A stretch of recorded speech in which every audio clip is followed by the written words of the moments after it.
ICQ Podcast episode 420, Ultra Portable HF Antennas.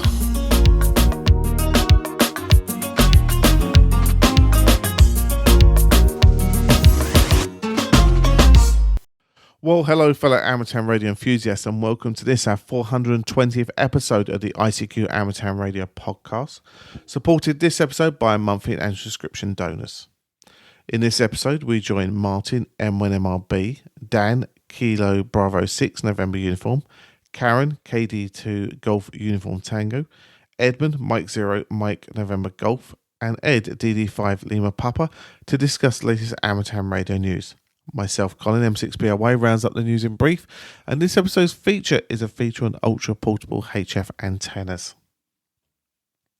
Well, as mentioned, this show is brought to you by the very kind donations of our monthly and subscription donors, and we would ask you to consider setting up such a donation for 2024 to help us continue the work that we do at the ICQ Podcast. You can do this by following a very simple process of going to icqpodcast.com/donate and then select one of the donation options that matches the value you get from the show. So think of it like giving us a cup of coffee or a book or a trip to the theatre, something along those lines, and that is a good way of establishing how to send a donation. Right, well, now we're going to get on with this last episode of 2023 by joining Martin, Dan, Caryn, Edmund and Ed to discuss and generate thoughts about the latest amateur radio news, including a SOTA challenge and Ireland's first satellite. As always, hope you enjoy.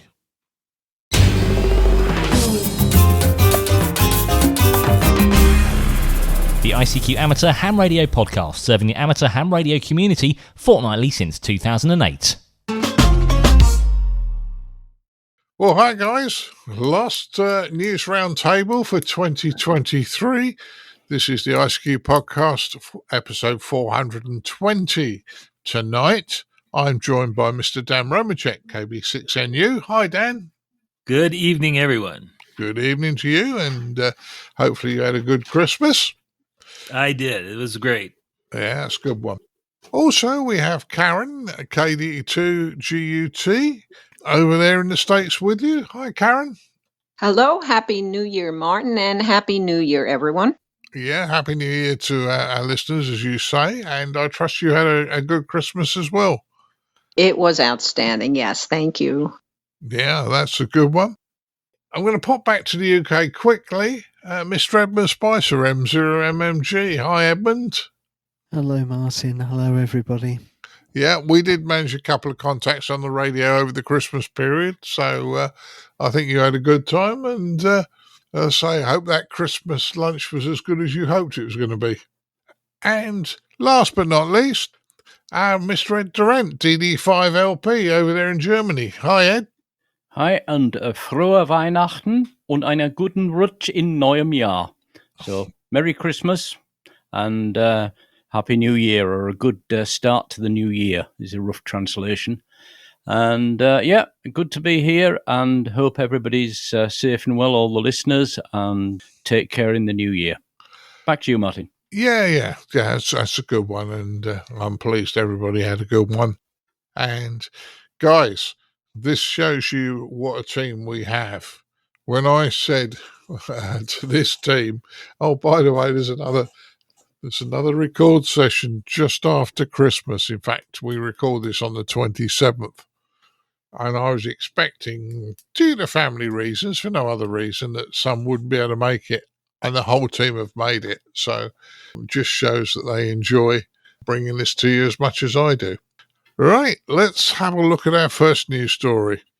There's a bit of a challenge going to happen. In 2024, there's a 10-metre SOTA challenge. Now, I think this is going to be fun because we're at the peak of the solar cycle, and, you know, making 10 metres on SOTA summits shouldn't be too difficult to get a reasonable size antenna up. Ed, you're a mountain goat on SOTA. What's your thoughts on this one? Yeah, okay. I mean, this has been announced a little while, but it's good that we're bringing it up now so that people can get ready. SOTA, by definition and by the rules, is not meant to be a competitive event. Or if you're competing against anybody, you're actually competing against yourself to improve points you get, etc. But because there's points involved, of course, everybody wants to see if they're better than the others. And that's what challenges really are about. They're like parallel to the normal SOTA award scheme, in that the points are taken out of the normal database. So for the people taking part, whether they're actually the activators on the hilltops or whether they're the chasers at home or they're the shortwave listeners, they just carry on as always. But specifically for the whole of the year, which is longer than usual, challenges usually maybe 2 months, possibly 3 months. This time, the management team have decided to make this a full 12 months. So through the complete year, which then, of course, gives equal advantage to those in the southern hemisphere as the northern, etc. Specifically, you're going to look at 10 meters contacts that are made. And basically, the way the scoring for the challenge works, it's a matter of getting the maximum number of contacts. A contact, if you like, is always 1 point in this kind of scoring. So the modes that get more contacts from a summit are going to put you higher in the list. So SOTA allows any mode. So you could be running AM, sideband, CW, FT8, RTTY, slow scan TV, whatever. The idea is it's actually unique contacts. So the idea behind it is to try and get contacts with more and more people and get more and more people informed about the summits on the air. So the more people you actually get, that doesn't mean just the chasers that you normally work, but especially other people that didn't even know SOTA existed. That gives you an extra point in this challenge. So it's a little bit complicated. All the rules are up on the SOTA website, sota.org.uk. And it's a challenge for the complete year. It will also be useful, the data from it, to analyse when 10 metres has been good in different parts of the world, of course. So I know a lot of people are getting busy building 10-metre antennas to take to the summits because, as you rightly say, Martin, a 10-metre antenna is small enough. You can build a beam for 10 metres and take it to the summit with you and hopefully get lots of contacts. Yeah, so we'll see what comes, and they've picked obviously the best year for it, the top of solar cycle 25, and we should probably see a lot of DX around the world contacts counting, but the main thing is to contact more people from more unique summits, and it's to publicise the award scheme as much as anything. Back to you, Martin. Yeah, well, let's say it sounds an interesting one. Now, Dan, I'm pretty sure, if my memory's correct, you've told me there are no summits where you live, but if people are operating on 10 metres, there's going to be a fair amount of CW, I thought, which could be interesting for you. Oh yeah, for sure. I'll operate this event, and I'll operate from home and be a chaser. That's fine. Yeah, there really aren't any summits here, but even when I go out on POTA activations, I've worked some of the summit on the air guys, and it's pretty cool.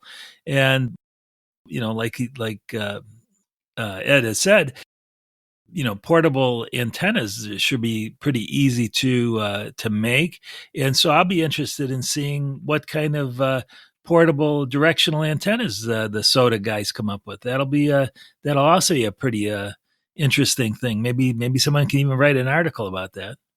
Yeah, well, I think a fair amount could come out of this over the year, and our findings as amateurs. Caryn, you got any summits where you are, or are you likely to do this? Oh, we are as flat as can be here. Flat as an anthill can't even be activated here. That's how flat it is. For me to get to a SOTA summit, I would have to go into the Hudson Valley. In fact, maybe in 2024, I will attempt to do something that isn't flat. It's like activating an ironing board out here. I will chase just as Dan is planning to do, because gosh, I wish they would do this for POTA, because I love doing POTA, and I think as long as I don't have to climb directly vertically, I would probably enjoy SOTA. What I like especially about this event, though, is that it is a 10-meter event.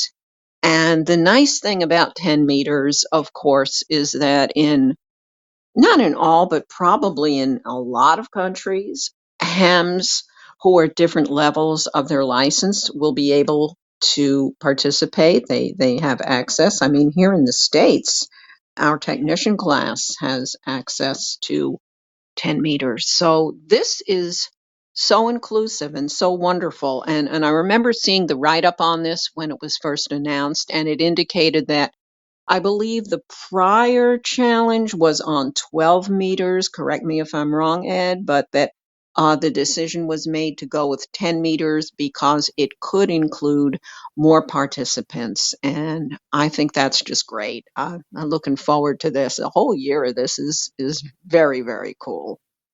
Yeah. Just quickly on that point, Caryn, there's been challenges on 12 meters, 6 meters, sure about 15, but there's been different ones. So as you said, one of the main reasons that 10 meters was chosen was because the technician class in the US has access to 10 meters, and there's nothing to stop you making contacts on 10 meters on FM in this as well. It's any mode goes as long as you're on 10 meters. Yeah. Well, the only minor thing I potentially see is that 10 meters also has contests on, and there are fairly a lot of contests, so you might be competing with contesters. But as SOTA does every single weekend. Yeah. So this is nothing new to us. Yeah, okay. But no, I'll just mention it. Ed, down there in the south coast, could be a bit of fun, just putting an antenna up on the beach, sitting there in the sun, working these people on up the high summits. Or in the south of England, they're not the highest of summits, but there are a few fairly close to between you and I that could be activated. What do you think? There are, and to my shame, I've not yet done any of them. But going back to the contests thing, 10 meters is 1.7 megahertz wide. It's the largest HF band we've got. So if there was ever going to be a good HF band to use when there was a contest on in terms of bandwidth, 10 meters is probably the one to go for. Although I'm not based in the USA, obviously, my first thought was our technician licensees can take part in this, but a slight caveat there. I believe they can only transmit between, is it 28.3 and 28.5 from memory? Is that correct? I'd have to check. Yeah, I'm not sure of the exact. Dan, would you happen to know? I know it is limited section, but I don't know the exact numbers. Yeah, that's the phone portion. And of course, they can operate CW down in the CW portion. Yeah, indeed. So if anybody's listening to this who's a technician who thinks, oh, it might be fun to have a go using AM or FM, which would mean they would have to be above 29 megahertz, then what an incentive to upgrade your license. Superb. Yeah, regarding antennas, there's a wonderful video by Adam, Kilo 6 Alpha Romeo Kilo, where he carries, I think it's a 4-element wire beam up onto a SOTA summit somewhere. That's on his YouTube channel. And the other really good thing about this, apart from the smaller antennas and relatively low noise floor on 10 meters compared to 40 or 80 meters, for example, is, as Ed Durrant said, it lasts a whole year rather than just a couple of months, which means that wherever you are in the world, you stand a chance of experiencing every mode of propagation going. At the moment, as 2024 arrives, there's F2 layer propagation. Here on the south coast of England, I hear America most days. As the year goes on, that will probably peak around the equinox. Then after that, sporadic E. During the summer from May to June, July time, there can be some really strong signals coming in, often very localized, but if you're in the right place, they can be extremely strong.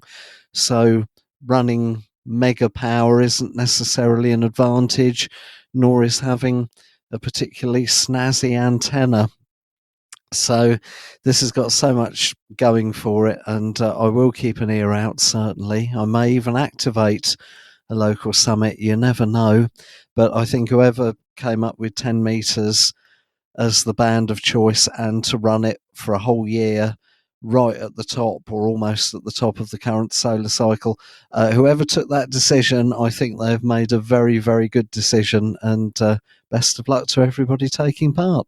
Yeah. Well, let's say it sounds like all the presenters are excited about this, so it sounds like a very good opportunity for everybody to have a good go on 10 meters, whether you do it from home or, as would be preferred, from a summit.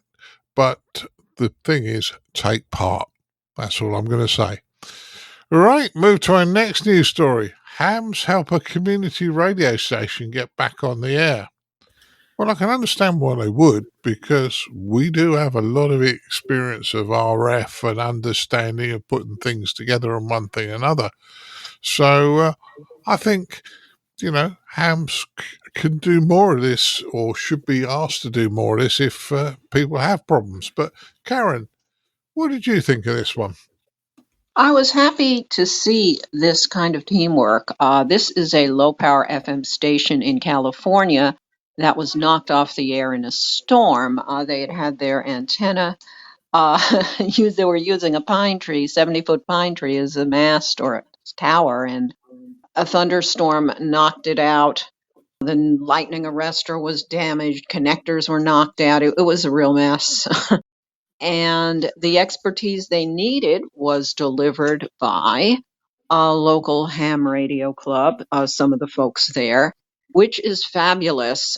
They worked with them to try and get them back on the air, and indeed they did. Okay.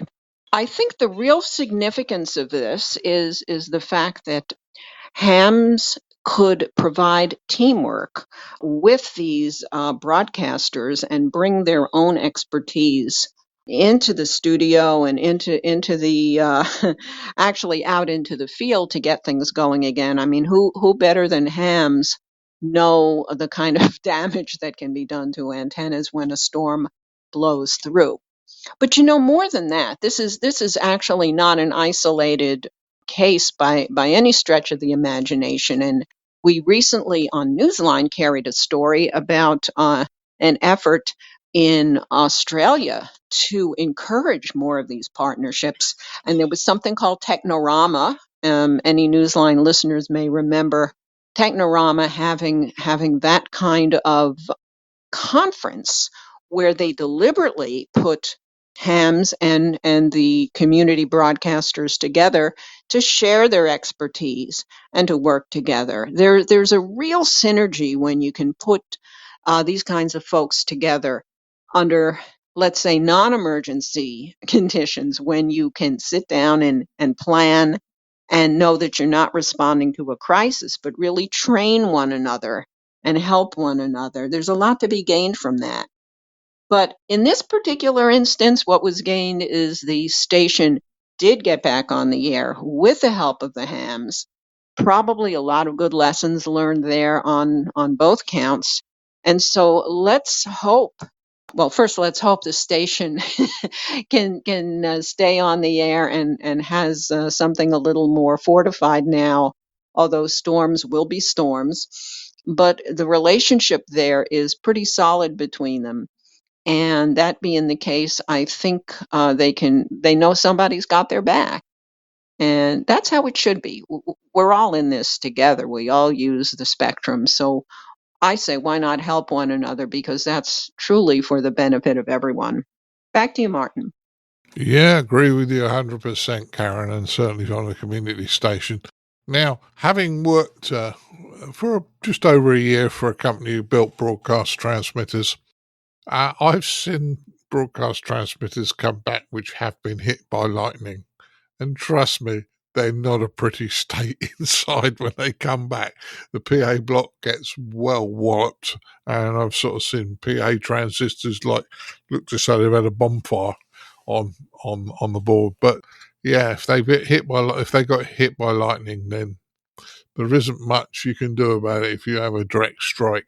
Edmund, what do you think about hams helping community stations? Well, poor old KNYO, they were only a low power station to start with, so to lose the tree that supported their antenna and then to get back on with an antenna mast just 1/3 that height, that will have seriously reduced their coverage area. But then within months, not even years after that, to get struck by lightning, I mean, that's just, I do feel terribly sorry for them.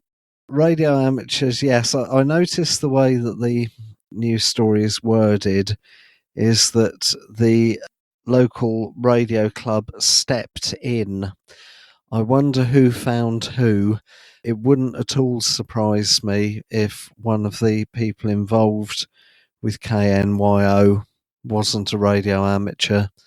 It's probably more widespread than you realise. I mean, here on where I am in West Sussex, the two hospital radio stations to the east and the west both have radio amateurs as volunteers, and the local commercial station on DAB was actually set up a couple of years ago by a radio amateur and others. He was one of the founders. So it wouldn't altogether surprise me if KNYO didn't count a radio amateur amongst its employees or volunteers already.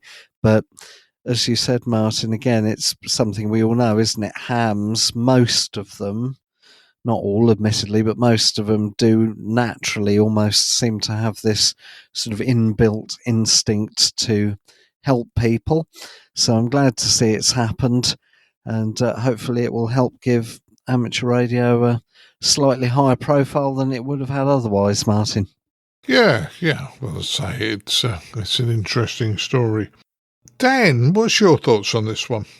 Well, I'm always surprised that there aren't more hams involved in low power FM stations, and there actually probably are, but there's not a lot of low power FM stations in big cities, big metropolitan areas, and the reason for that, of course, is that the channels are all taken up by commercial stations.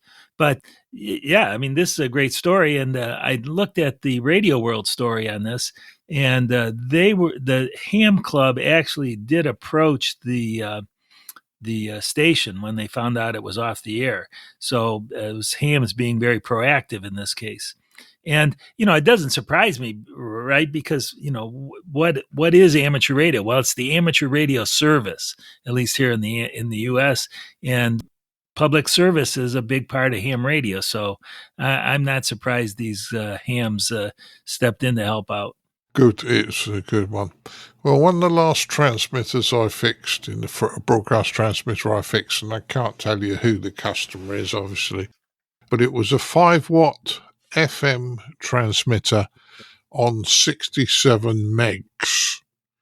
And you think, well, what good would that be in the UK? Well, they were actually licensed, but it's used at a football stadium where, instead of running wires to all of the PA block all around the stadium, they've actually got receivers in the speaker blocks, and they transmit on about 67 megs the information, which I thought was a useful way of running a little 5-watt transmitter. So, yeah. Ed, what's your thoughts on the hams doing this? Well, obviously everything positive, and there are real parallels between what small community radio stations are doing and amateur radio. Talking about the storms hitting and bringing down or damaging antennas 2 weeks ago, maybe not 10 days ago, I was working here with winds that were peaking 140 kilometres an hour.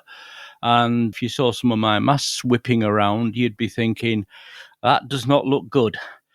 They all survived. These are the squid pools, some people call them. Crappie pools, I think they're called in the US. I might be wrong on that. But the angling angle router is what they're called in German. So the fiberglass telescopic pools. And I've got my 40-meter loop on that. One's 10 meters long, the other ones are 8 meters, I think. And I said, they all whipped around and they all survived, but the vertical, the commercial HF vertical I had up didn't. It ripped its mounting out of the woodwork it was screwed into. So, we all know about these things in amateur radio. So when a community group that has got together and put a radio station on the air, quite possibly not necessarily with radio technicians in their group, more coming at it from a community point of view and wanting to give community news out and play music or whatever. It is a match made in heaven. And the other thing over here, one of the radio magazines, I think it's Funk Telegram, this month, has got a list of all of the privately owned shortwave broadcast stations in Europe. And I reckon at least 25% of them are owned by and run by radio amateurs. Certainly two in Germany are, and also the main Vienna transmitter station, which runs 3 500 kilowatt transmitters on HF bands and high gain antennas that are on railway lines to turn them round.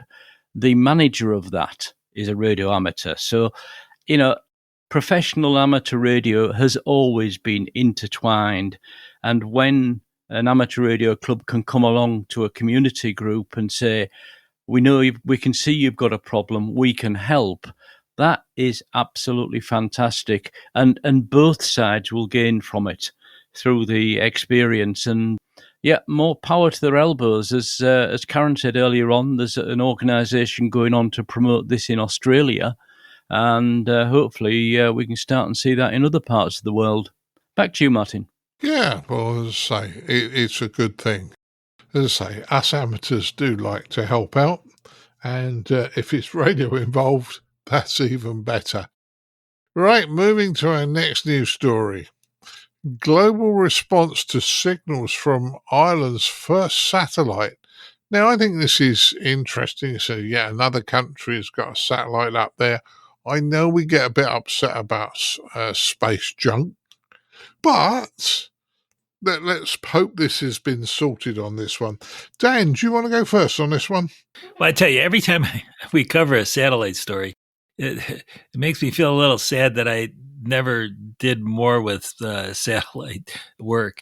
I bought one of those Arrow antennas and I made one contact, and that's all I did. But satellites are very popular, and this just proves it. It would have been nice to get one of these cars. Maybe I still can. I don't know. But yeah, otherwise, I mean, this is a great story. First Irish satellite, and more activity, the better. Yeah, I think so. I think it was quite good. Caryn, you put this story up and you spotted it, so I think it was a good thing that Ireland are now involved with satellites. Yeah, I think it's a proud moment for the folks in Ireland who put that satellite up. I think it's wonderful. Again, putting aside the notion of space junk, which does really trouble me, but I also applaud the achievement. I know it sounds like I'm contradicting myself, probably because I am, but I think it is a good and proud moment.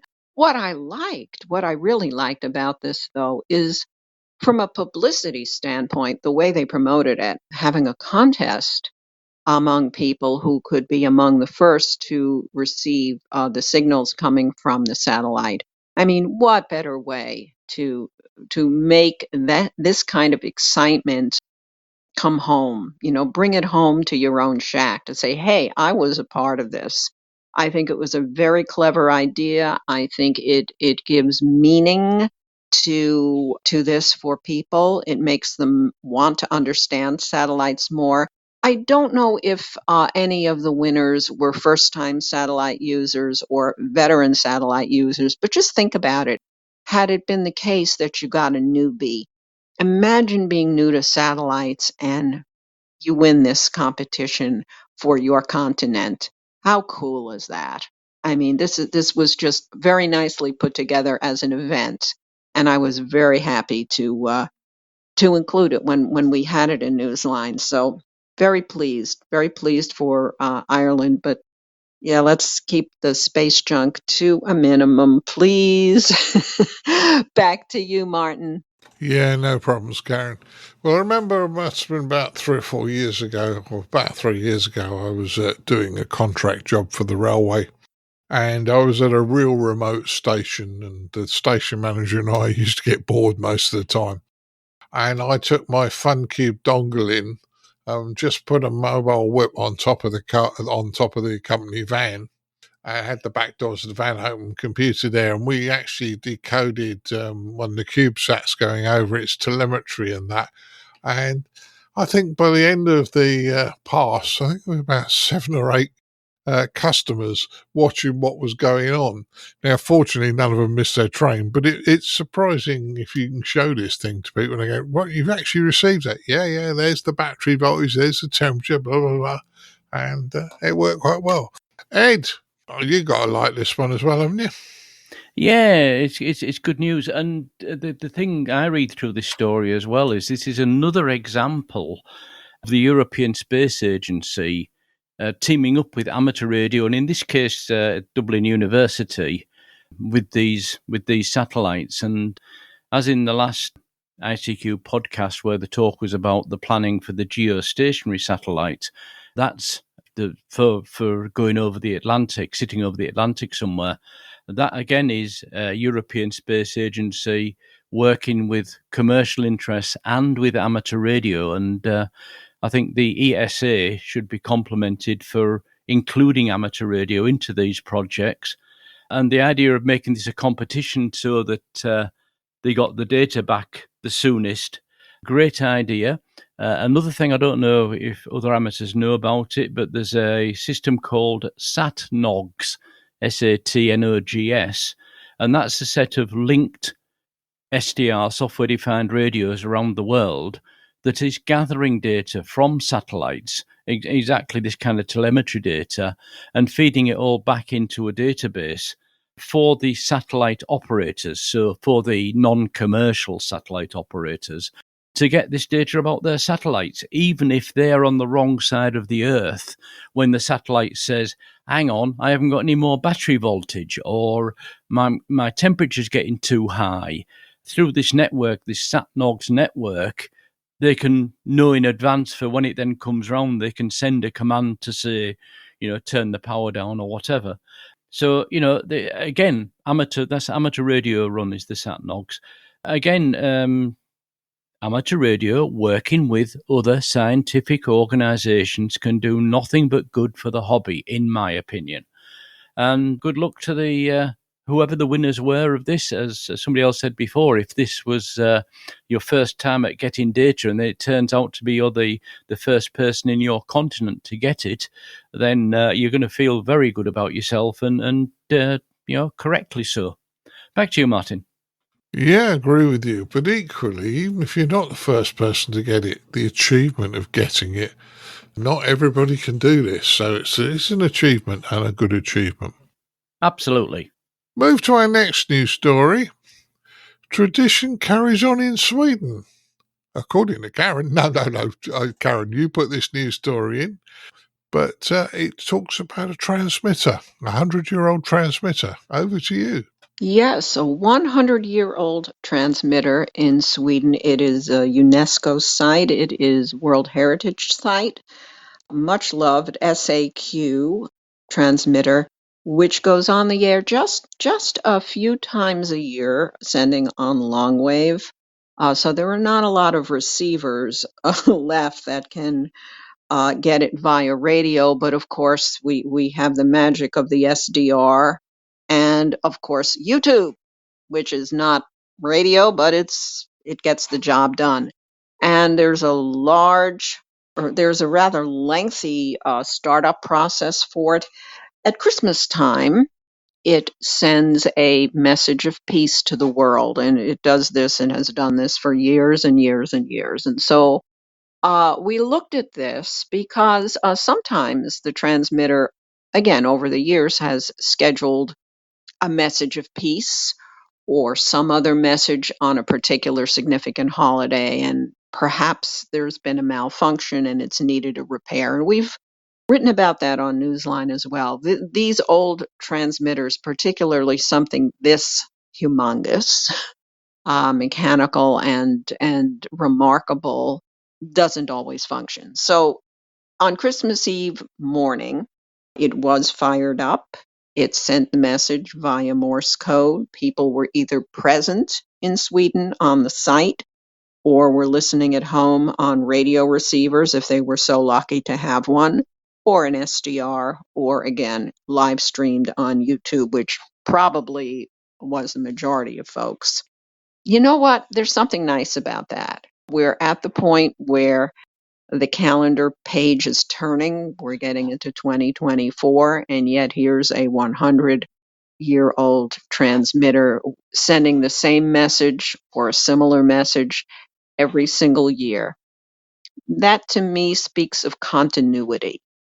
And it also says that the things that you may not necessarily think are relevant are still relevant. And this transmitter is still relevant. It's where we came from. It's a treasure. And hopefully it will still be used to send the message of peace and other messages for a long time to come. Back to you, Martin. Yeah, I hope it will, and it's an interesting transmitter. As we were talking at the beginning of this, it's a mechanical transmitter. Ed and I was discussing, we think it might just be one level up from a spark gap transmitter. But what do you think, Ed? You stole my lines, Martin. Never mind. It's an alternator. So, and I've just, for the people on the in the group here, the ICQ group, I've just posted a link and a picture of it to the to our little internal page, and it just looks like an enormous big generator, very, very mechanical. And we all said we need to look more into this. I believe it's 17 kilohertz, 17 kilohertz. It transmits on a 17.2 or something. So you really need a long antenna to receive it, but it's heard around the world. And 200 kilowatts, I think. So it's a pretty powerful transmitter. And at the time, back in the 1924, it was revolutionary. And the fact that it's still working 100 years later says an awful lot for the quality of build back then. I suspect none of the modern radio transmitters will work 100 years after they were built. So good luck to the people there. And there's also an amateur radio club affiliated with the Grimeton Alexanderson. Is it Alexanderson? Yeah, I think so. Alex Anderson, alternator, who actually got on the HF bands as well at the same time as the transmission is going on the VLF band. Great thing that it happens. It happens at Christmas. I think it happens some other time during the year as well, that they power it up. And well done to the people there for maintaining it working. Really, it looks like something out of a science fiction film from the 60s, in my opinion. So well worth finding it on YouTube and having a look. Back to you, Martin. Yeah, certainly an interesting device. Now, Edmund, I know you occasionally listen on long wave. I'm not sure if you'd have been aware this was happening, but it's an interesting story, a 100-year-old transmitter that gets fired up to send a Christmas message, isn't it? It is. My involvement with long wave stops at 153 kilohertz, which is the bottom end of the long wave broadcast band in Europe. But this isn't just LF, low frequency. This is VLF, very low frequency, 17.2 kilohertz from an alternator, as Ed has said. I was actually driving on the road for the transmission on Christmas Eve, but they routinely do several transmissions during the year. They do one on Alexanderson Day. They do one on the UN Day, World Radio Day as well, and Christmas Eve. So if you go onto YouTube and search for the channel called Alexander SAQ, Sierra Alpha Quebec, that's its call sign, Alexander SAQ Grymerton Friendship Association. When their channel first comes up, it looks like they haven't got very many videos, but if you click on the live tab rather than the videos tab, you can then see recordings that were streamed live of all their recent activity, and most of them are about 40, 50, 60 minutes long, but they do include the startup procedure, and starting everything up and getting it running actually takes far, far longer than it does for the chap to sit there with his straight key and send the message in CW. But the whole thing is well worth a look. It's really, really interesting. And the only problem I remember them having in recent years hasn't been a problem with the alternator. I think about 7-8 years ago, they had to abort their attempt to get on the air because there was a problem with the antenna and it was arcing or flashing over. I think an insulator had failed or something along those lines. So it's well worth to watch. And they also have a CW decoder in Vision, so you can, if you don't know CW, they don't send it particularly quickly, but if they don't know CW, you can read the message that's being sent as it's being sent. And if proof were needed that the best CW decoder you will ever have is the one between your ears, the one that appears in the Christmas Eve video on screen doesn't decode some of the letters that the chap was sending correctly, and that was without any, atmospheric noise or fading or anything like that. So yeah, if you want to practice your CW as well, it's worth watching the latest video too. Back to you, Martin. Yeah, I was say, sounds very interesting. Dan, have we left you anything to say on this one?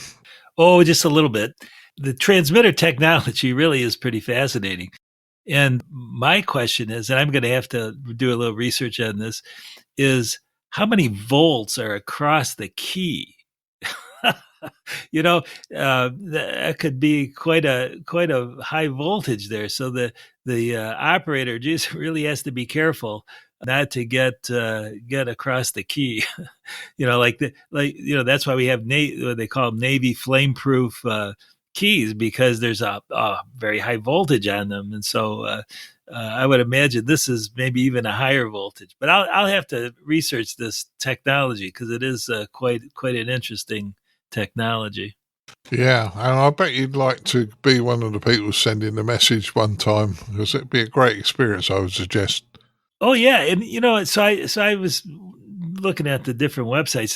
They have a whole museum there and all, and it sounds like if you're ever in Sweden on a tourist, as a tourist, you should stop by there and at the museum and see the history of the station. It was a commercial station for a long time, and then it played a part in World War II, and so it seems like would be a very interesting place to visit. Yeah, certainly does sound it. So that was an interesting one. They're a little bit different. And the news stories today are probably a little bit different because we tried to have a bit of fun here. Caryn, you wrote about this and suggested that there's a DXPedition before a DXPedition. And I think it's interesting. The guys are off to Bouvet Island again, aren't they? Oh, yes, Bouvet Island. Everybody wants to get Bouvet Island, and people will have their chance again, but not before Peter, the first island, gets activated. And much of the team for Bouvet will be on Peter the First. Same region of the world, same equipment that they're going to be using as well. I think the excitement for very, very coveted DXPeditions is something that really captures the imagination. It's adventure, it's uncertainty, and for the chaser at home, it's certainly an accomplishment. And for the folks there, it's definitely an accomplishment. It is survival. Right now, the Bouvet will, of course, be activated, but Peter the First. These are Norwegian islands. That will go forward. The big activity coming in 2024 will be the fundraising for the team. But again, what's nice is the equipment will be in place for the following year's activation on Bouvet. So, Yeah, Karen, if I can just intercept there, Bouvet's first and Peter 1 is second. oh, I'm so sorry. Bouvet is happening in 2025, the start of 2025, and Peter the First start of 2026. I'm sorry. But the rest of what you say is absolutely correct. They're reusing the equipment and some of the teams common, etc. Okay, no, appreciate that. Yeah, I believe the thing that's going forward for Peter is the fundraising. That is starting. Yep, that's what had me confused. Apologies to the listeners. Bear in mind that the fundraising is going forward for Peter the First. That's the big activity happening this year, and they do really want people's support. There will be remote operation. That's a new element. But these are all, of course, veteran DXPeditioners, and so it's going to be quite a batch of activations going on. I believe there will not be much, if any, sideband, at least that I've seen. But there will be digital, and of course, for those of us who are CW ops, we can get in the game as well. So stay tuned. Martin, back to you. Yeah, sounds like it's going to be fun. Now, Ed, when we started talking about this at the start, you mentioned Emil DL8JJ, who we talked to when he activated Rockall, will be on this trip. And he's a real nice guy, so I wish him all the best on this one. Yeah, a friend of ICQ in so much as he is such a nice person. His family's fantastic as well. And really, really love seeing him and talking to him. And yes, he's part of the Bouvet team. The Bouvet team, which I said will be start of 2025, will have three physical operators on the island and 4 people as their support crew. And the big thing there, they will be sideband. There'll be sideband, FT8 and CW on the manned stations. And why I say the manned stations is that in addition to the 3 operators there will also be 4 remote controlled radio stations run by people from their nice, warm, comfortable home shacks around the world. And those 4 Flex 6600s, I think they are, but Flex 6000 anyway, stations are only going to be running CW and FT8. So 2 FT8s and 2 CWs. So, yeah, this for me is the big thing, is they're starting to use these radios in a box, where in a Pelican case, they've got everything in there, the control circuitry, the radio, the tuner, and that is then controlled via the satellite or via a satellite through the Skylink. Anyway, the Elon Musk network internet connectivity. And yes, that will happen on Bouvet. They will also have 2 sites on Bouvet, because when they went there in February of 2023, so this year, they found that their coverage into North America wasn't what they would have liked. So they're going to have a specific extra site a bit further up the island that will have a better view to North America, and the main site will be roughly where they were in February, covering the rest of the world.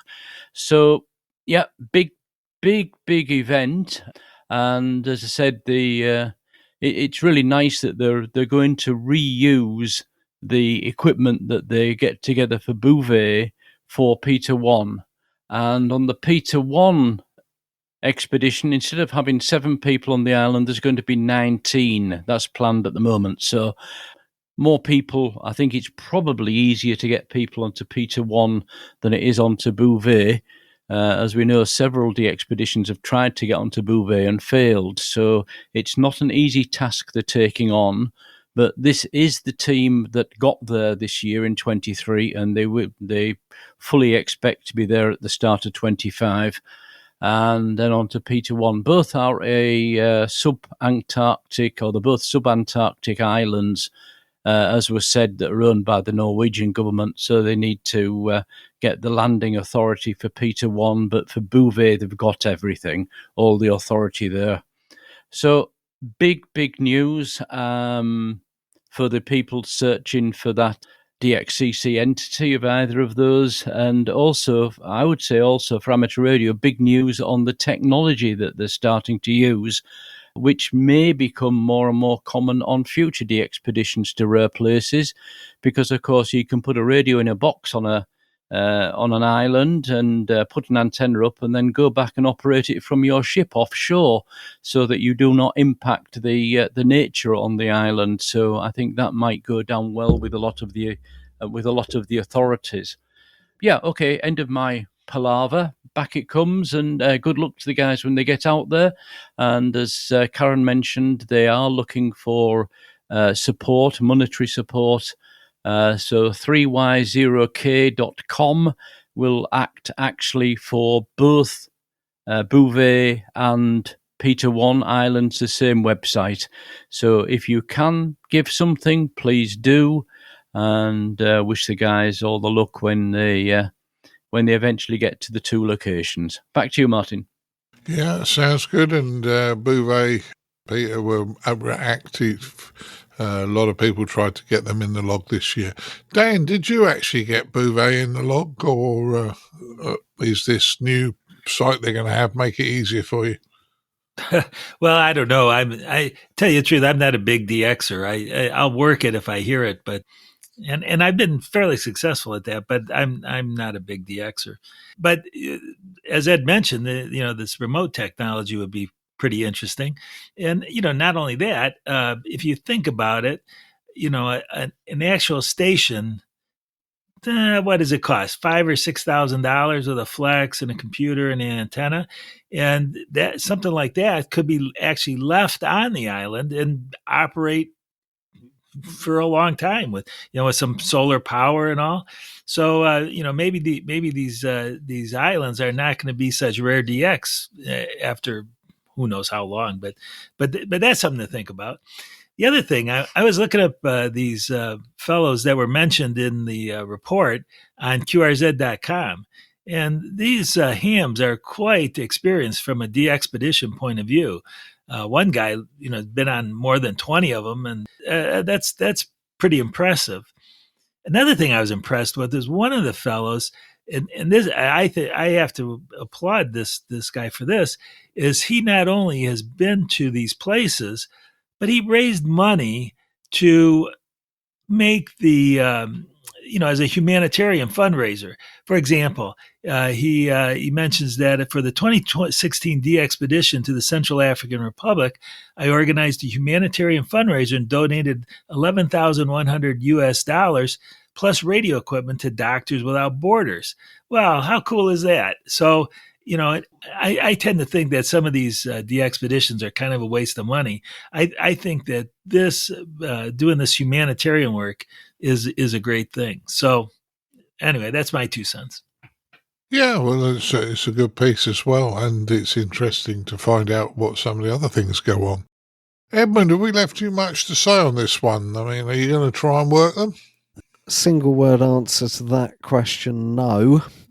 And I'm going to go into full-on grumpy old man mode here, probably.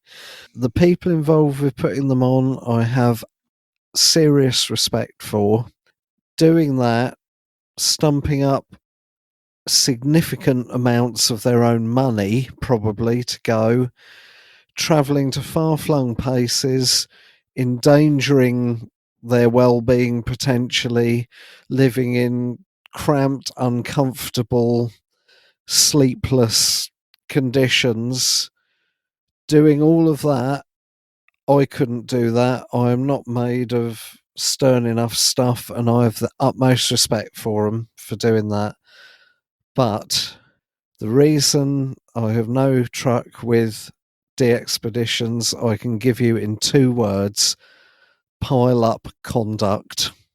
I've got better things to do with my life than spending hours on the radio trying to get my way through deliberate QRM, jamming, banned policemen, people doubling with each other inadvertently or otherwise, and at the risk of sounding horribly ungrateful, given the lengths that these DXs go to put the activation on, I'm afraid, Martin, I just cannot be doing with it.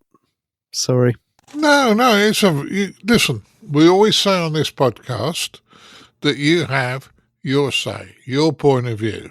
Your point of view is that. I'm not going to rough you up for it. None of the group here have ever fallen out over disagreeing with what's going on, and there was quite a bad write-ups about the bad operating on Bouvet this year. So you're not wrong. That's the thing that turns you off. That's fine. I understand. Not a problem. Martin, let me jump in and back what Edmund has said. He's brought up a very valid point, and he's absolutely correct.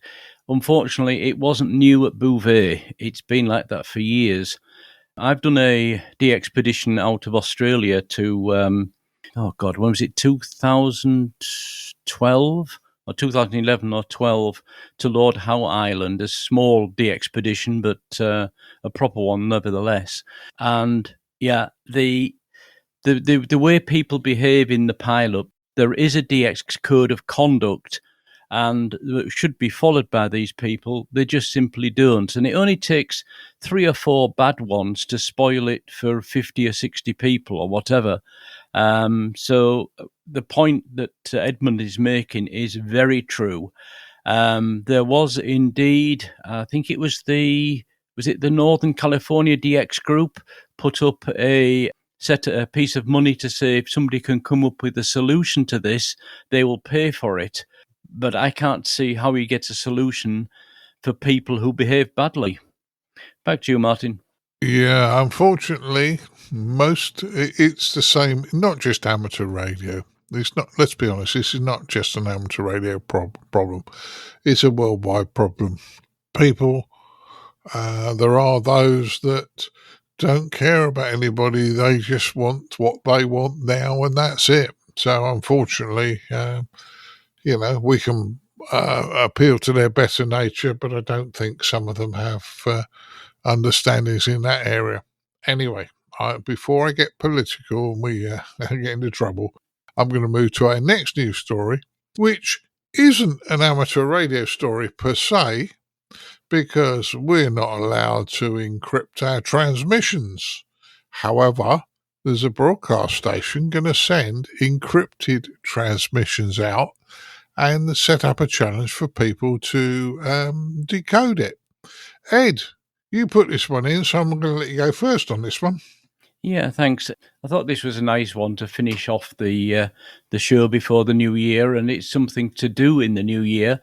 The shortwave radio station KPH, which I'm told is in California by Dan, is actually going to be sending out numbers, as you hear on the bands, and you certainly heard a lot of during the Cold War era, and making a competition out of it.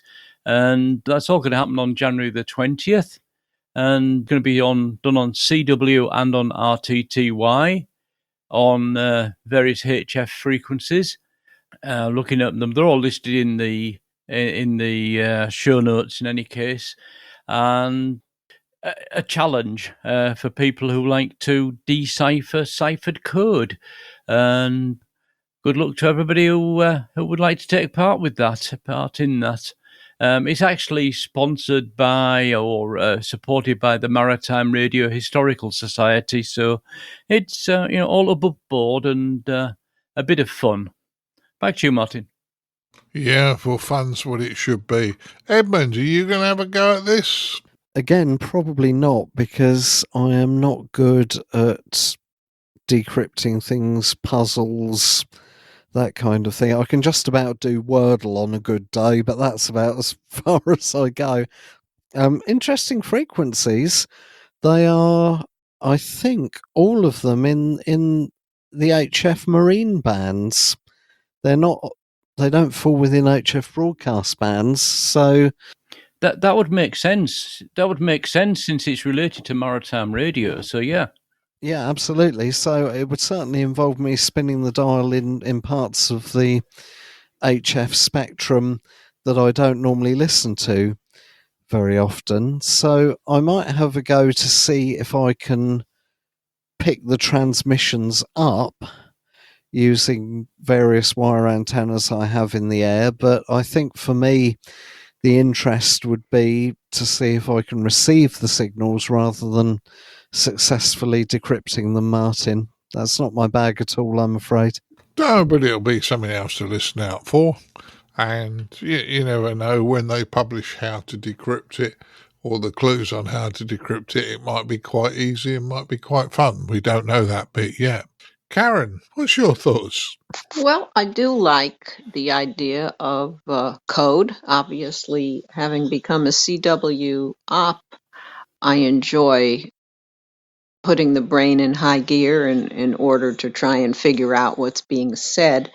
Whether I will make an attempt here, I don't know. I think this code might be at a level that exceeds what I'm capable of doing. I have enough enough of a challenge with CW. However, I like that this is something that is being circulated as well in the amateur radio community, because I think there's an important principle here behind this event, and that's the principle of listening.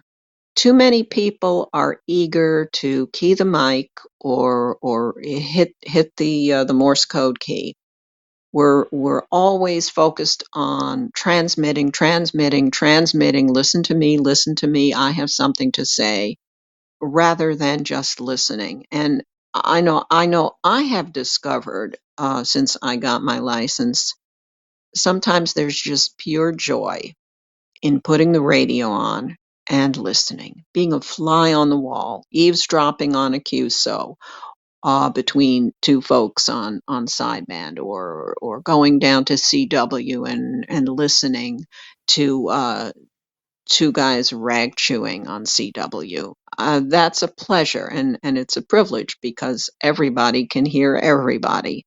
So I think while this is not amateur radio, this is a celebration of being able to listen, and it's a reminder that we're not just transmitters, we are listeners, and it's a good skill to have. We should be listening to one another. So that's my takeaway on this.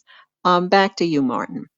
Yeah, and a good takeaway is too, Caryn, in fairness. I mean, I often listen on the ICQ podcast digital talk group. And if there's a couple of people having a conversation, I don't break into it. I think that it's there for everybody to use, and I'm glad to see people using it. So, yeah, people and our local repeater. So, yeah, listening is a great part of our hobby, as you say. Dan, last words on this one? Oh, I love this this particular item, and to bring it back to around the amateur radio, you still will hear number stations on the air, and I've heard them on 30 meters. I haven't heard them on for a while, but for a while there, they would regularly pop up on 30 meters. And sometimes they would broadcast in Morse code. Sometimes you'd hear a woman's voice giving out the numbers in Spanish, in the Spanish language, and that was always kind of amusing. So I'm definitely going to give this a go. I mean, the instructions are all here on the website on how to do it, and I just think this is going to be fantastic. And as far as it being encoded, well, yeah, it's encoded, but they're giving you the method to decode it. So even if it was broadcast on the ham bands, I think it would be legal.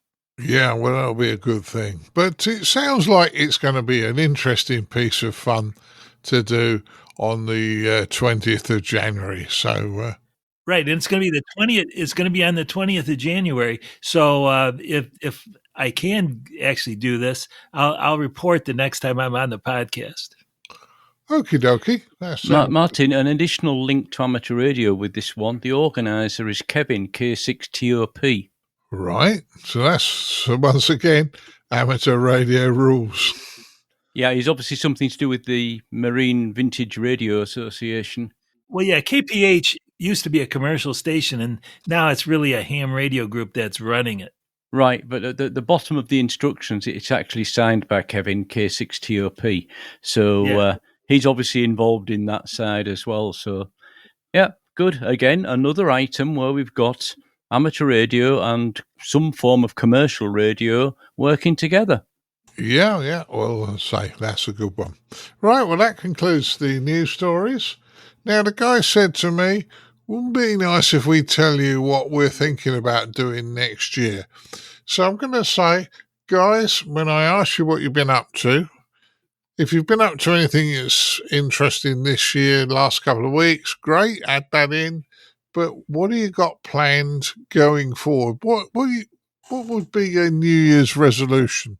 And when I get to mine, I'll tell you I failed mine last year, or this year particularly, because it didn't happen. But we all have to have some form of plan, I suggest. So, ladies first, Caryn, what do you got in mind for next year? Okay, Martin, my list is mercifully short. My first off, I want to say and I appreciate what Edmund said. My goal is to chase DX, which I love, but to avoid those pileups. And it is possible because I know for the holiday season, the one station I wanted to get was Old Father 9 Christmas, OF9X, out of Finland. I had not worked that station since my first year as a ham, and I got them on sideband and have not gotten them in any year since. And I love that station. It's just sentiment, I guess. Well, I was up early Christmas morning and my ham alert went off, and sure enough, there was Old Father 9 Christmas on, I think it was 20 meters. And I said, okay, I had the radio on. Sure enough, no waiting, nothing, no pile up. He was just calling CQ. So I hopped on and worked him. So if I plan carefully, I can avoid bad behavior. And if there is bad behavior, guess what? I'm not going to even attempt to work a station because this is supposed to be fun. This is not supposed to be combat. So that going forward will be one resolution that I intend to keep. The other thing on this very short list is we know that portable is where it's at for me right now. And what I would really like to do this coming year is get my little POTA operation north of where I live. Unfortunately, that's going to mean braving the bridges and or tunnels, because for me to go anywhere from my QTH means I've got to go somewhere in the proximity of New York City to get out and away from it. I don't live in the city, but it's a barrier to getting where I need to go, and it's a tremendous disincentive. Nobody likes to sit in angry traffic. But my goal is nonetheless to get myself, my 891 and my antennas and my tripod up and out and really start doing some serious POTA away from good old familiar home turf. And that's it, a simple list. And I hope a year from now I can say to you, guess what? I got the job done. Back to you, Martin. Yeah, I hope you do, because it sounds like it'll be fun.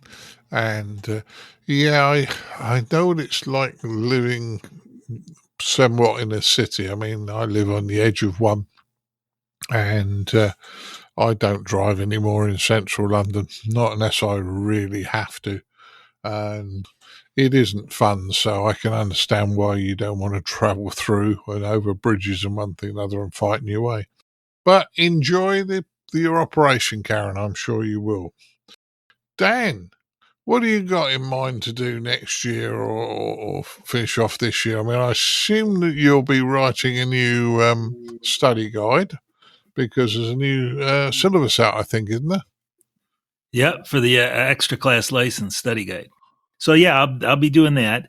I also have a few other book / writing projects that I'll be working on, and I hesitate to say too much more about that at this point. But like Caryn, I'll be doing probably more POTA this next year too. But let me throw this out. I think that 2024 is going to be the year of digital communication. Not just for me, but ham radio. We just had this FCC rule. The FCC rule is about to change regarding bandwidth versus symbol rate limitations. I think the M17 guys are getting to a point where more and more people are going to be able to operate M17. And there's a couple other interesting digital communications projects going on.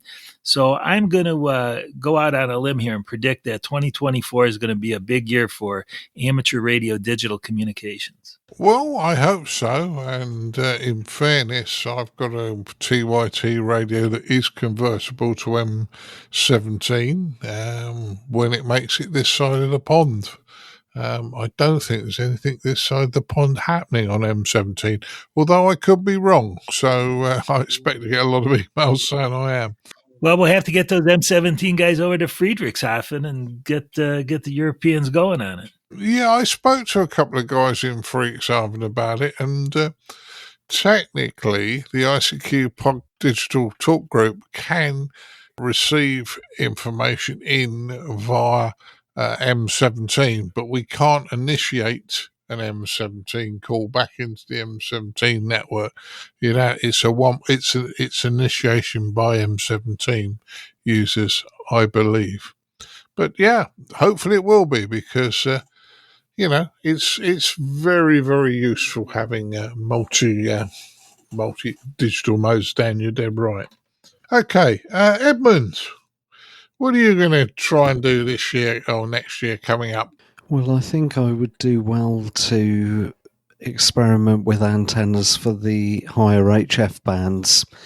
Traditionally, I've hidden myself away on 40 metres for contacts into the UK and nearby continental Europe, but there seems to be more interference with every passing year on that band from the neighbours' houses.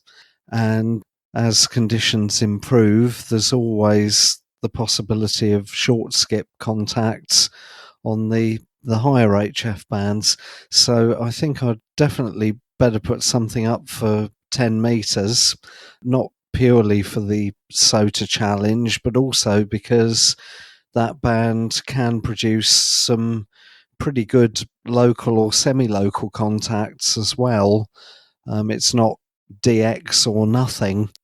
And I think if I put up a vertical of some kind, a friend of mine who lives 2-3 miles away along the coast has got I think it's a 5/8 wave, maybe a converted CB antenna or something like that.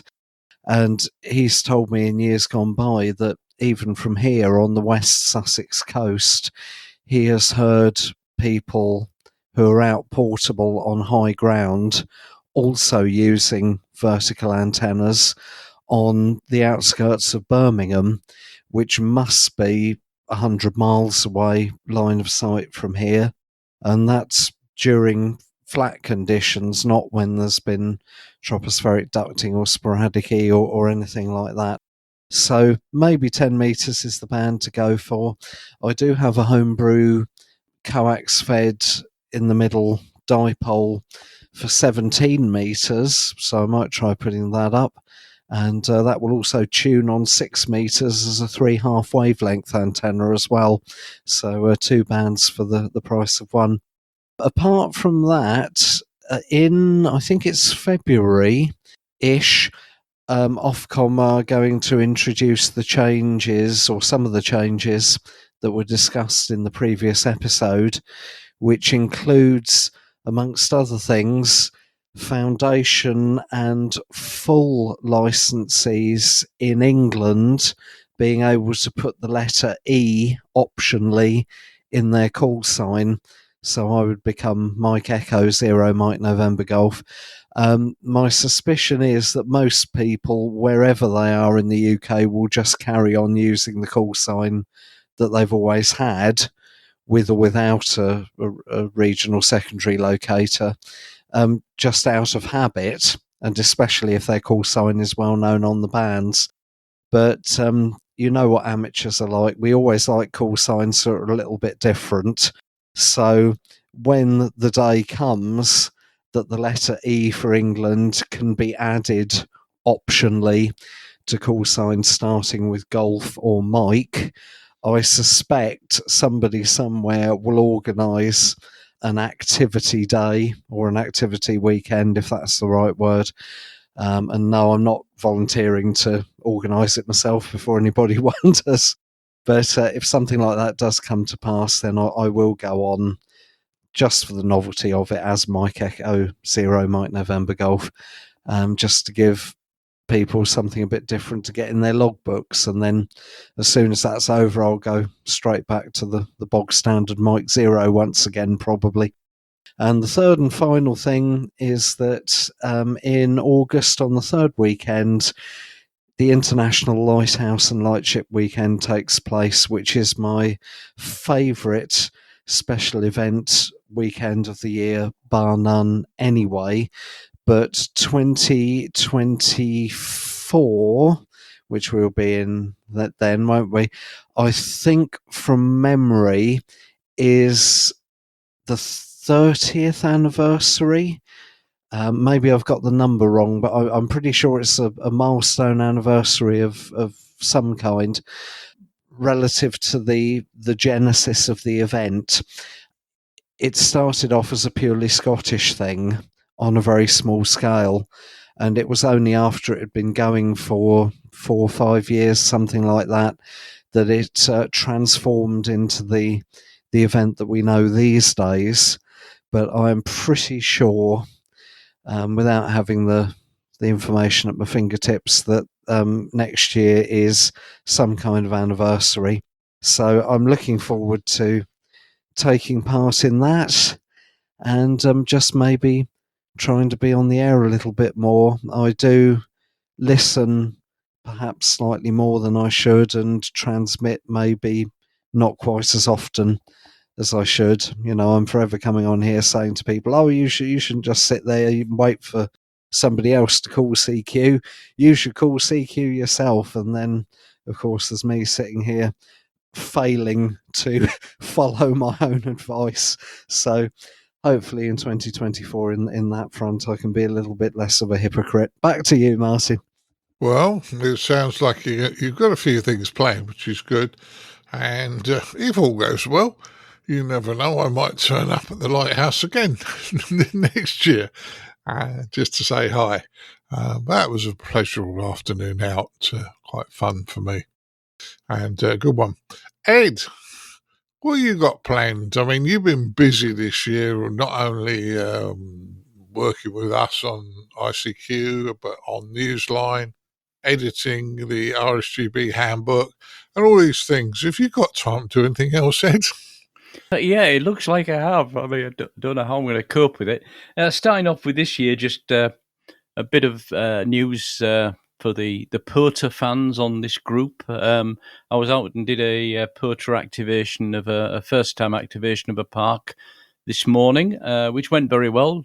And a shout out to Ewan MM0VIK up in the Shetland Islands, who I worked on 20 meters. And interestingly enough, he was using a just 100 watts to a 40 meter Skyloop antenna, as I use here as well. And that's also the antenna that survived the 140 kilometer gusts of wind as well. So heads up for anybody who wants to get rid of local interference. The Skyloop, if you can find enough room to get it in, is actually a very quiet antenna. It doesn't suffer from so much electrical interference as, for example, a dipole or a vertical. But yeah, but I wanted to say about the activation today was the conversations. They were all chats, or most of them were chats. People were taking the time. Maybe because it's the Christmas period. Usually it's, report exchange and goodbye. Now it's today, a lot of them were, 2 or 3 overs, chats with people, and I still got, 24 contacts in about an hour. And no, it must have been an hour and a half. But, all very leisurely kind of things, and getting to know a bit about the people, and really quite a nice experience, because usually when I'm going out, I'm rushing on a SOTA summit because I'm getting frozen there, or it's starting to rain. Whereas, of course, with Parks on the Air, which I've renamed to PLOTA, PLOTA, Parking Lots on the Air, because every POTA activation I've done so far has been from a car park within a park. So this one today was no difference. So I was in the warmth of the car. Anyway, resolutions. Well, I guess to me, the definition of a resolution is what somebody says they intend to do the next year, and then quite often never quite get round to doing it or don't complete it. I have a project on that I've talked about on various ICQ podcast editions, and that's my 20 meter and 10 meter wire beam that I've been working on now, I think, for the last maybe 3 months. And it's so close to be finished. So one resolution I'm definitely going to set is try and finish trimming that to length and then try it out on a summit somewhere. And that's my resolution. The other resolution I've got is actually to meet more ICQ podcast listeners at events. I will certainly be at Friedrichshafen, and I'm hoping to be at the UK National Hamfest this coming year as well. I'll leave Martin and the rest of you to take care of Ohio, Xenia. I won't be at that, unfortunately, in 2024, but I hope to actually meet and actually have the time to stop and talk and chat to some of our listeners who put up with my ramblings at least every couple of weeks, or every 4 weeks in my case. I really appreciate the listeners we've got, and without them, I guess this podcast wouldn't have lasted as long as it has. Following on from examples given by my colleagues, I'll also make a prediction for 2024, and I believe 2024 will be the year when the PC will move into the radio. By that I mean to run digital modes and digital HF modes, data and FreeDV for audio for phone, will all be done within the radio. In other words, the radio will be running Linux or Windows or whatever. There's already a couple of radios around like that, and there's a major upgrade coming to one of those as well, which I'm guessing is probably going to come around about Easter time. And I think by the end of the year, it'll become the normal thing not to have to connect a laptop to your portable transceiver to run the digital modes. It'll all be in the radio itself. Maybe my prediction's a bit early on that. Maybe it'll be 2025. Yep, maybe. We'll see.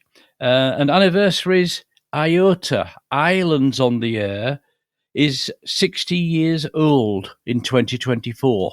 And that's really the first one of, if not the first, portable operating award scheme. 60 years it's been going, and it's still one of the top ones. So good for them.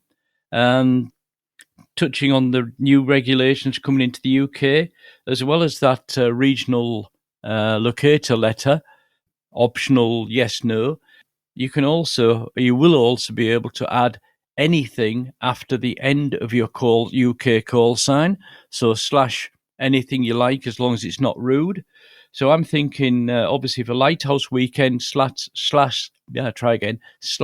/LH, which some countries have been doing anyway, but it'll be legal in the UK as well, or even perhaps /ICQ when we maybe get together and get a few of us on the air somewhere. So lots of ideas, lots of possibles. Let's review at the end of 2024 and see how many of these actually came about. Back to you, Martin. Ed, can I jump in there very quickly? Please. Just a personal opinion here, but I would recommend not sticking /LH on the end of your call sign if you're operating from a lighthouse, only because if somebody spots you on the cluster, the cluster will report you as being located in Norway, irrespective of where you are in the world. That's correct, and that's a problem several people have had also with reciprocal licensing. Some of the country-to-country reciprocal licensing put the country letters at the end, not at the beginning, as per CEPT. And I've seen exactly what you said. Yeah, it's taken by people like DX Summit as being the country, and they try to decode it and bring it up as where you are. Unfortunately, yeah, it's a problem. So /LIGHT would work without causing it to be a country, I suspect, but it gets a bit ridiculous. And there's been a discussion on this on the SOTA reflector, and the general answer was, please don't put /anything on the end. But of course, it will be allowed by Ofcom. So we'll see what comes in 2024, 2025. Not sure what comes in February and what comes in throughout the year, but it's going to be interesting. Major changes there for the UK, and also major changes to the licensing system in Australia in 2024 as well. So a year of change, we might say. Yeah, well, it certainly sounds like it will be, and some interesting thoughts you guys have had about what you're going to get up to in 2024. Just looking at my list, one of the things you mentioned, Ed, and I will reiterate this, if you see somebody from the ICQ podcast in an ICQ jacket, or even if we're not in an ICQ jacket or shirt, come up and talk to us. We don't bite. We actually enjoy talking to people. We actually enjoy listeners coming up to us and having a chat. We don't want you to tell us we're the best thing since sliced bread. You can tell us what you find is enjoyable. And as I say, we are a sociable bunch. We don't bite. So come up and talk to us. I've been on the talk group a bit more over the Christmas period, the digital talk group, and it's working quite well. In fairness, the ICQ podcast digital talk group takes about 10 different people a day is on average. So it's not busy. You may or may not find somebody on there, but when you do, often I see the chats go on for quite a while. So that is still available and will remain so. Been fixing things. I fixed my mobile transceiver in the car, which wasn't working. Rather pig of a fault that turned out to be, something I'd never seen before. I might mention that sometime when I talk about repairing things. I did repair my original ICQ voice recorder, my Zoom recorder. I had a Zoom H2, and when I bought the better one, my grandson decided he'd like my H2. It went out to Ireland, and Colin brought it back last time he was over and said, it's no longer required. We brought it back to your dad. And I went, okay. Unfortunately, when I opened it up, there was batteries in it, and they'd leaked, and they'd actually eaten one of the battery connectors completely off the board, completely gone. So I had a bit of fun. You know me, I can't leave things alone. I have to get the soldering iron out. So I managed to fit a new battery connector, cleaned it all out, fitted a new battery connector, That took about 15 minutes getting it apart, and then took me 45 minutes to get it back together because I couldn't get it back together properly. The case wouldn't go on. I was tearing my hair out until I realised what I'd done wrong. But that's all back and working now. So I'm thinking that becomes my emergency record box, and then my emergency record box, which I had, I'll find something else for it. Did build myself a one-to-one choke ballon. I think I did that Christmas Eve. Been meaning to do that for a while. I had all the bits, went to build it. I was going to build 2 of them, and I couldn't find enough screws and nuts and bolts, that sort of thing, to make the second one. So that's going to happen at some point in time. Like you guys, I'm going to get out and operate a bit more in the summer. I'm intending to do that, and when it starts to get a bit warmer in about 3 or 4 months' time, I'm going to buy a big LiPo battery so I can go out and operate without worrying about my battery running out. My big leisure battery died this year, so as I mentioned before, it's got to be replaced. And last but not least, without danger of putting the kibosh on this, Frank and I have been talking about a project. Frank came up with the idea of smart radio, and SMART stands for Saturday Morning Amateur Radio Time. And in the UK, I'm about to start a pilot in our local library, my local library, to get the general public along, to show them what amateur radio is about, to show them we're not old fuddy-duddies and it isn't still spark gap transmitters and all those sort of things. So I've got 8 sessions booked, once a fortnight for 8 sessions, and we're going to demonstrate amateur radio, talk to people about what it's about, and explain how it's a very social hobby, but it's a great way of learning how things work. And for kids at a school, it makes some of their learning more relevant than just having to accept in a textbook. So kind of that's what I'm up to, the smart radio. Unless something goes horribly wrong between now and the 13th of January, the first session is booked for the 13th of January in the library. So I'll keep you guys informed on this one as we go forward. So all it's doing to me now to do is thank you guys for turning up between Christmas and New Year to record this podcast with me. I'd like to thank Mr. Dan Romanchik KB6NU. Well, you're very welcome, Martin. It's been a great year. Yeah, great year for all of us, I'm sure. I'd like to thank Caryn Eve Murray KD2GUT. Well, Martin, onward into 2024. Been great with you guys all year long. So till the next episode, 7-3. Yeah, and we're hoping that we may actually catch up with you in Dayton. That's if you make the trip. I know you have reservations on certain things, but it'll be good to see if you make it to Dayton. I'd like to thank Mr. Edmund Spicer M0MNG. Thanks for having me, Martin. Yeah, no problems, mate. And we'll keep in touch, obviously, as we go through the year, not only on the podcast, on the talk group, and various other means, mate. So good to chat to you. And last but not least, and I hope we do meet up, certainly at the National Ham Fest, if it happens this year, which it should do, Mr. Ed Durrant DD5LP.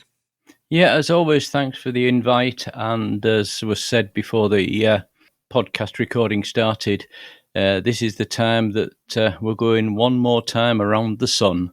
So enjoy the ride. Yeah, I hope to.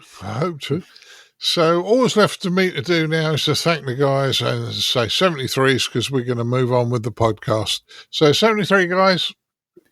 73.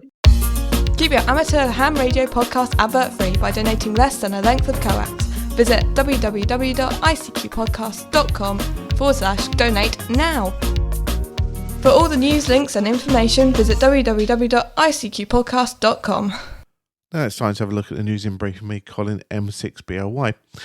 Just a couple of bits of news here for you. We start off with the ARRL Straight Key Night to be taking place on the 1st of January, the day after this show is released, taking place throughout the whole day. Many hams look forward to this event as a highlight of the operating year because using Morse code, you don't have to be quick or a contest, whether it be. It's all about making new friends on the hair with hand keys. So they're suggesting you dust off your vintage radios and keys and put them back into service for the event. And the great part of this is they're really welcoming all ages to make friends and get together on the air. You can send your list of stories and station works, etc., and really just show your best fist and most interesting QSO to the ARRL for their collection by emailing straightkey@arrl.org by the end of January. So certainly a very interesting event. Look forward to it, and I hope everybody gets a lot of enjoyment. Now, a video has been released on the history of two-way radio, and it's been created by Mark Abrams, Whiskey Alpha 6 Delta Papa Bravo. It looks at the story of two-way radio technology as it comes to life, and it's a narrative and a progression of systems, the simplicity of Origin's design, and the complexities of modern network trunking. There's a good part of this which is very entertaining and very well put together video, so much so that it won a Silver Dolphin Award at the Cannes Corporate Media and TV Film Festival. Certainly worth a look from there. I have been told, I haven't yet watched it myself, but I have been told that the back end of the video does get a little bit commercial, but certainly the front of the video is certainly worthwhile, having a look from there. So certainly worth a look for you, and we'll put a link to that on the ICQ podcast webpage for you so you can check it out. Right, now we're going to head into our features episode, which is a review on ultra portable HF antennas by Ed Durrant DD5LP. Hope you enjoy.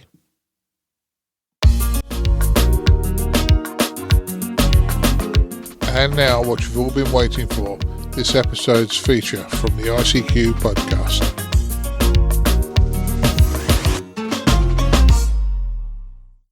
The title of this feature is Ultra Portable HF Antennas. What do I mean by ultra portable? Well, for a club field day contest or special event station, you can pretty much use the same HF antennas that you would use at a home station, right up to large multiband Yagis on metal masts or even trailer-mounted crank-up latticework towers. If you've listened to the ICQ podcast for any length of time, you'll know that I enjoy getting out portable to tops of hills and mountains for SOTA, HEMA or GMA activations. And in this kind of portable operation, it's all about keeping size and weight to a minimum. Effectively, everything has to pack into or onto a rucksack. That everything is not just the antenna and the radio, but also batteries, logbook, food and water, as well as something to sit on, and in some cases a small bothy tent to protect from bad weather should it arrive. I also like to have duplication of equipment so that should one part fail, I have a fallback solution. This all puts pressure on size and weight, and while I prefer a medium-sized rucksack of 40-litre capacity rather than the larger ones, small and light is essential. Now, while the good old dipole or end-fed wire, whether as a vertical or a sloping antenna, are used by many activators, some of the fun of the hobby to me is trying out some alternatives that provide little gain from mountain summits or even just in parks, and that's what this presentation will run through. The first thing to consider, no matter which antenna you intend to use, is how you will support it. When going to a summit or portable operating location, in general, you don't know for sure what you will find in the way of available supports.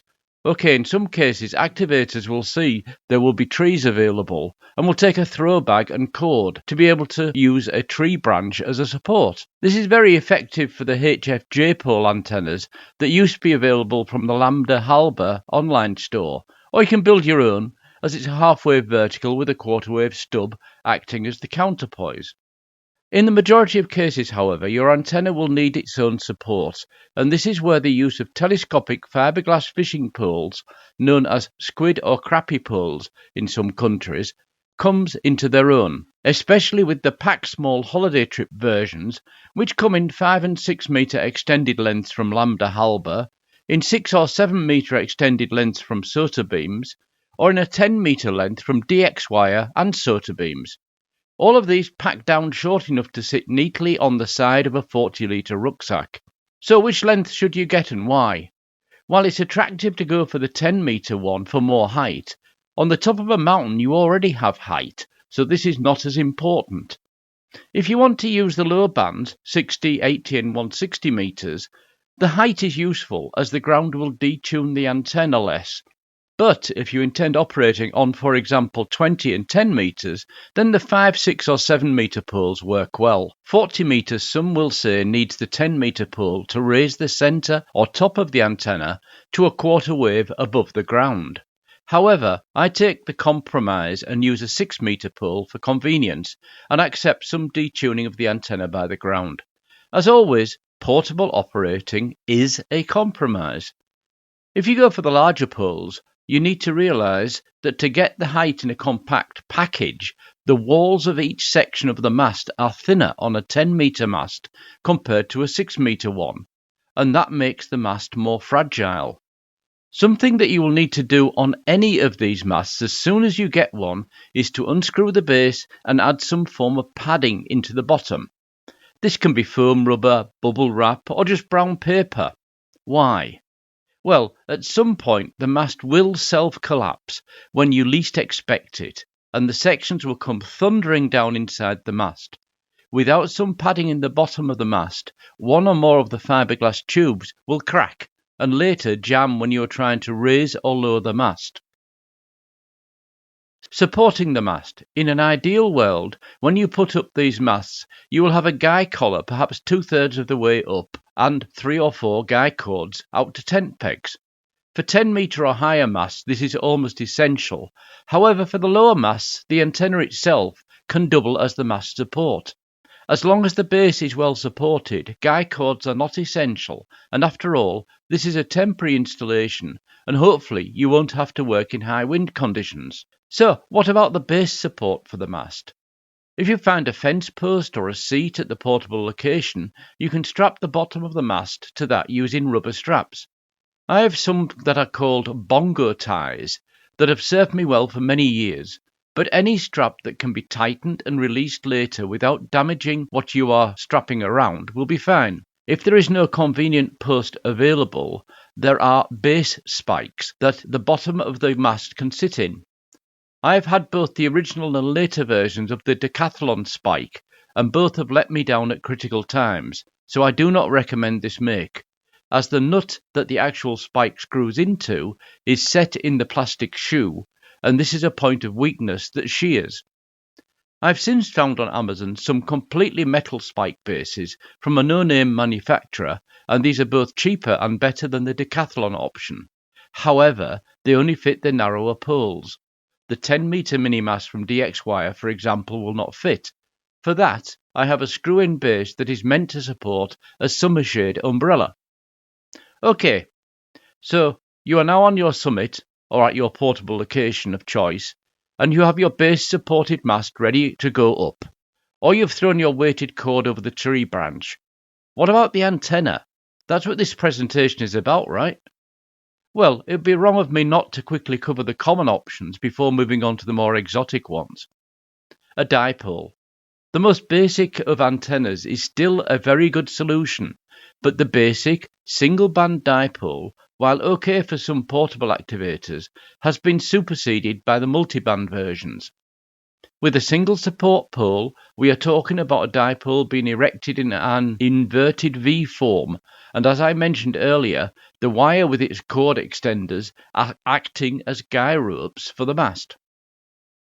There are 3 common multiband dipoles that exist under different names for slightly different versions, but the ones most often used are the off-center fed, or OCF dipole, whereby feeding the antenna somewhere near the 1/3, 2/3 point with a 4:1 balun, the antenna works on its primary frequency, decided by the length of the wire, and multiples of that frequency.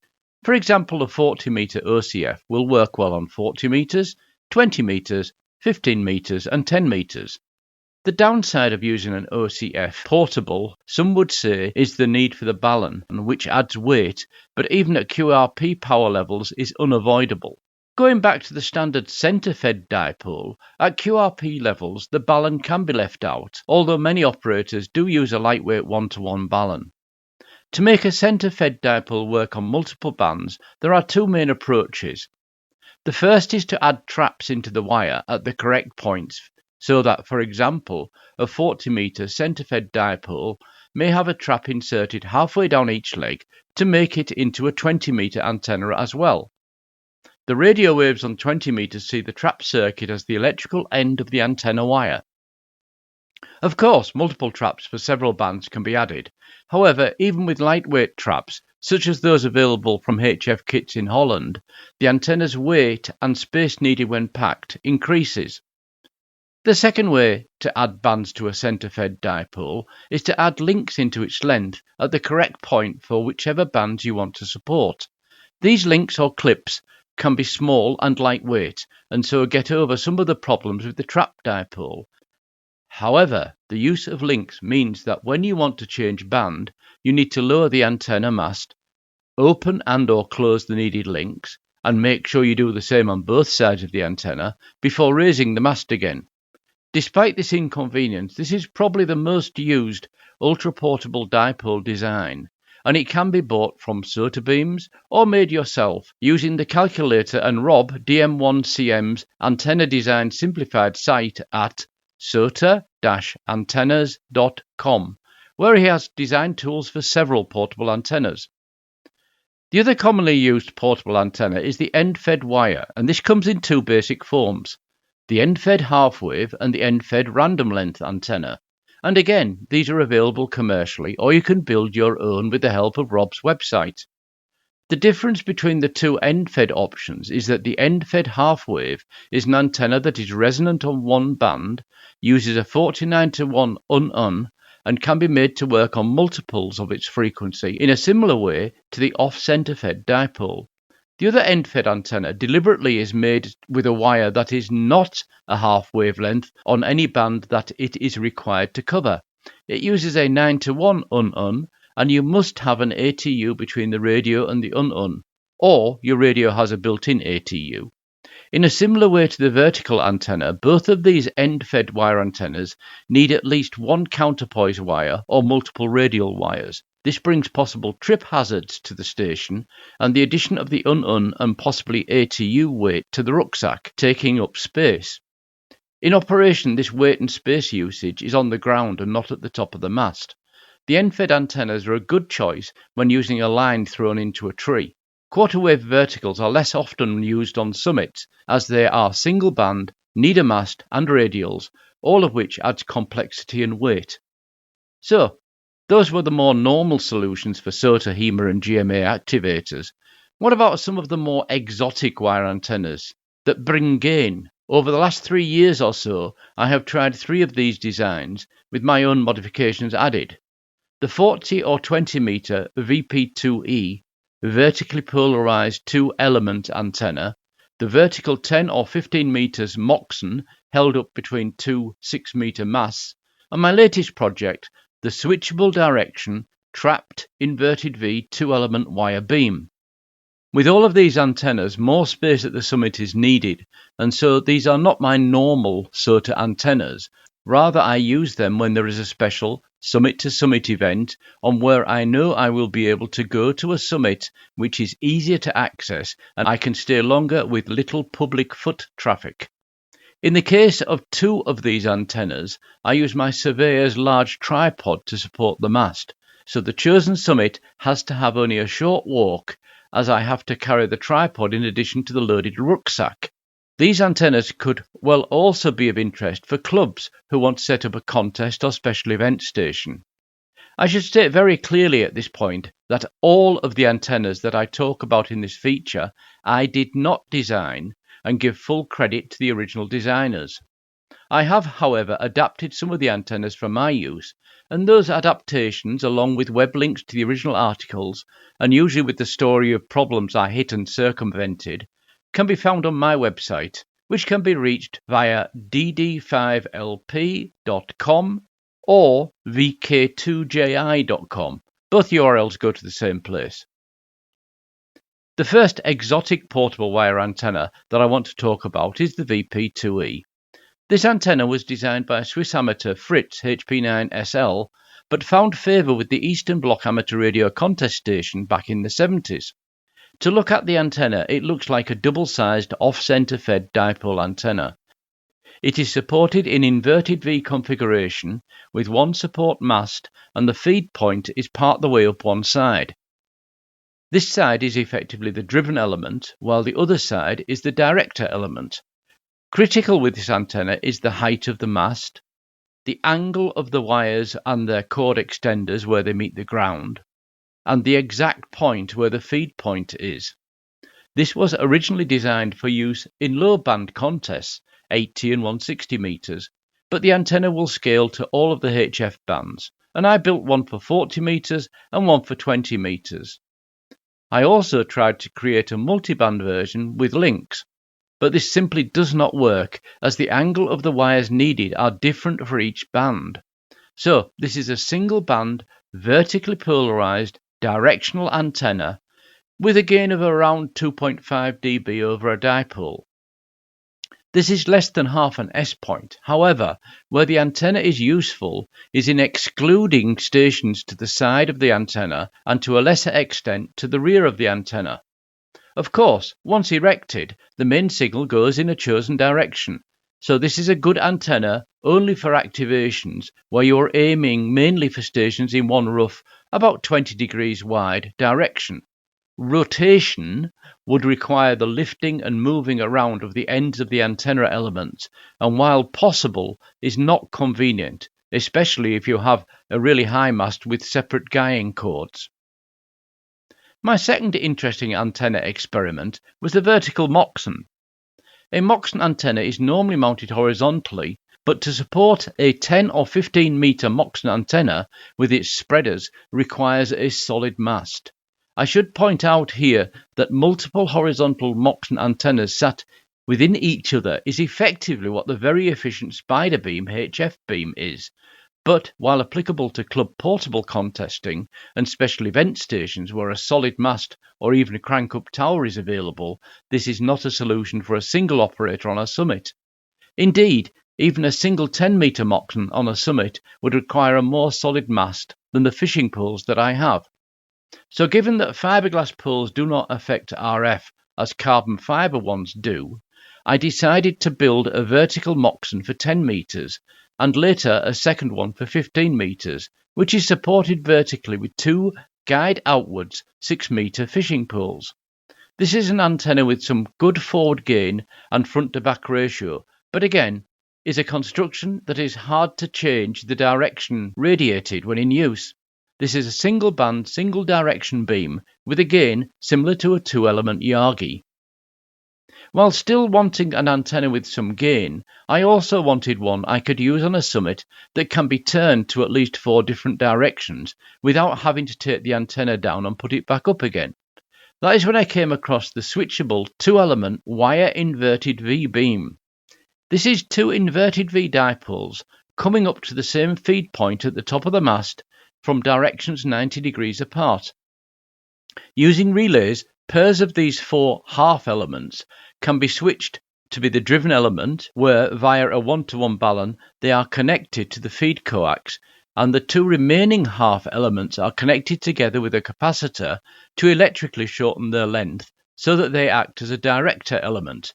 This antenna is, like the VP2E, critical on the angle of the wires coming down from the feed point to the ground pegs via the insulated cord extenders. However, here we have the same angle being needed for all bands, 56 degrees to the vertical, and this means I could add links for different bands into all 4 half elements. To avoid having to lower the antenna to change bands, however, one of my changes to the original design is to add traps made from kits at the point a quarter wavelength on 10 meters down the wires from the feed point board.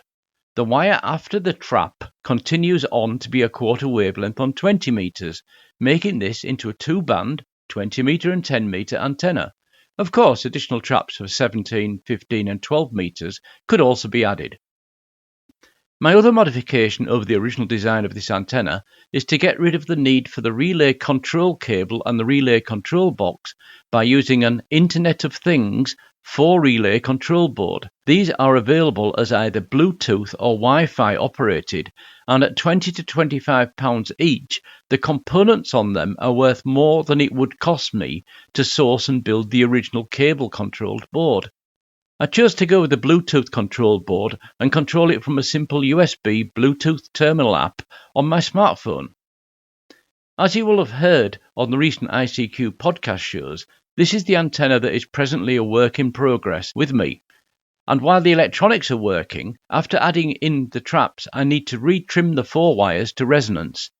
As the antenna is too large to fit in my garden, I do have permission from a local landowner to use his field for test. But over the last month, unfortunately, the weather hasn't let me do much testing and trimming. I have already, however, tested the version without the traps using Whisper, and it looks likely that the antenna does indeed provide the claimed 5.5 dBi gain and 14 dBi front-to-back ratio, or close to it. Again, this antenna is not going to provide lots of gain. However, its low-angle radiation pattern and the ability to null out unwanted signals from other directions is what it's all about. The last project is still a work in progress, and although I have an article ready, I am waiting until I complete all my tests and use the antenna from a SOTA summit before I post the latest article to my website. Well, I hope I've given you some ideas about building and trying some experimental antennas. Always test first at low power, and remember, there is no such thing as a bad antenna, but it's bad if you forget to plug it in. It only remains for me to wish all ICQ podcast listeners a happy and above all healthy new year in 2024, and I hope to meet some of you on air or in person in 2024. 73 from Ed, DD5LP. From all of us here at the ICQ podcast, including the boss, Mrs. B, we want to share our heartiest congratulations to our colleague, Ed Durrant DD5LP. Ed is the editor of the new 15th edition of the Radio Society of Great Britain's Handbook for Radio Communication. Ed, here's to you. Cheerio. 73. Cheerio. 73. 73. Well, everybody, I really hope you got some great interest from our last feature of the year from our friend Ed Durrant, DD5 Lima Papa, about ultra portable HF antennas. Many thanks, Ed, for providing that feature for, our last episode of 2023. Now, as always, as you'd expect from your ICQ podcast, 2024 will be packed not only with your episodes every fortnight, but our plannings are ongoing about events and places we're going to be going to. And we were planning only yesterday some of our trip to Dayton, Ohio for Hamvention, our first visit there, I think, for 5 years it was since we were last there, Dad, and a slightly smaller team going this time, only slightly smaller, but we're certainly looking forward to that trip to Ohio in middle of May, aren't we? Yeah, there are pictures of us turning up on the Workbench podcast stand, and there were more of us than them, the bright orange all over their stand. But we do get on well with the guys. And yeah, because we have links also with Amateur Radio Newsline. I'm sure we'll meet up with a number of those guys. All the way down the thing, most of the podcasters get on, so it's a good one to be there. And something Ed said, and I did say this in the chat at the end, don't be afraid of coming up and talking to us. Yeah, please, if you see us either with or without our orange shirts, we're very sociable people. We're into the hobby. We love to chat to you. So, please come and say hi or whatever. We do appreciate being spoken to, and we all chat to you and be very happy about that. So, a number of people have done in the past and have become quite close friends in some ways. So please do. I think that's fair, isn't it, Colin? Yeah, certainly is. And as I say, we never bite. We always gratefully receive coffee, and as I say, or even recommendations of where to get good coffee or good food. And you can help us out, particularly when we're out of our usual familiar surroundings. You'd be surprised how many times we take a recommendation from a fellow amateur to help us along our way. And as I say, so do come along and say hello. Tell us obviously about your enjoyment of the hobby. And as I say, it'd be great to always catch up with everybody as we go throughout the year. So anyway, so that's Dayton Hamvention, as I already in the calendar for next year. Hopefully we were talking as well, but we're hoping the UK Hamfest to be on as well. We're still waiting for final confirmation of that as well. And there'll be a few others dotted around as well. I'm sure you'll see some of your ICQ podcast presenters that as well. So do certainly come along and say hello. Right, well, I think, as I say, so I know you've seen saying, Dad, that the digital talk group has been, blipping away nicely over the Christmas festive period. Not sure if it's people getting new radios for Christmas or having some time to check it out and, as I say, check from there. But it's great to hear that as I say, that group's working away. You can find out more about it by going to the ICQ Podcast webpage, say icqpodcast.com, and there's a link there for the digital talk group to get involved. But Dad, you've certainly been having some fun on that talk group over the Christmas period. Yeah, certainly have, Colin. I've had a little bit more time, and yeah, it's as I say to people, it's not the busiest in the world. Fine, we understand this, but on average, there's about 10 people a day using it, which is better than some talk groups. Going forward, you can obviously do it in multi-mode, so you can use D-Star, a Fusion, DMR, M17, P25, and NXDN. So we're not excluding people. Come along and have a chat. And what I will say is, I occasionally, and I still see it, people just blip it. If I'm on the talk group and I see you blip it and you don't put a call out, I assume you just don't want to talk to somebody, you just want to listen. So I don't come back to you. Put a call out, you never know who's listening. That's all I'm going to say. Yeah, very true. Very true, yeah. very true. And you don't have to talk to me. That's fine. If you want one of the others, put a call out for their call sign. Maybe they'll answer you.